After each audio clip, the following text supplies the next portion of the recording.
How to plan for future financial goals after divorce. Hi, I'm Tim Blankenship with Divorce661.com. Divorce can feel like the end of one chapter, but it's also the beginning of a new one. Once your case is finalized, it's the perfect time to start looking forward and creating a clear plan for your future financial goals. Whether you're rebuilding, starting fresh, or getting back on track, here's how to do it with confidence. Start by reassessing your current financial picture. Take a realistic look at your income, monthly expenses, support payments, and any debt or obligations that came out of the divorce. This gives you a clear baseline for what you can work with going forward and what needs to be adjusted. Next, identify your short-term and long-term goals. That might include building an emergency fund, saving for a home, funding your retirement, or creating a college savings plan for your kids.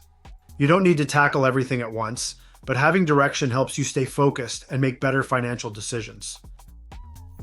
We recently worked with a client who used her divorce as a financial reset.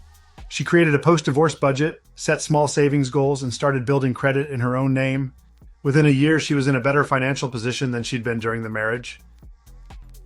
At Divorce 661, we help clients navigate the legal side of divorce, but we also encourage smart financial planning to ensure long-term stability.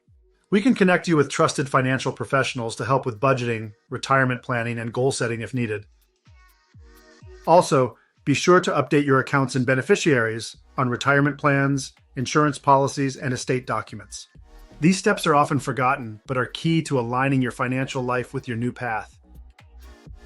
If you've finalized your divorce and want help building a plan for your future, visit Divorce661.com for a free consultation.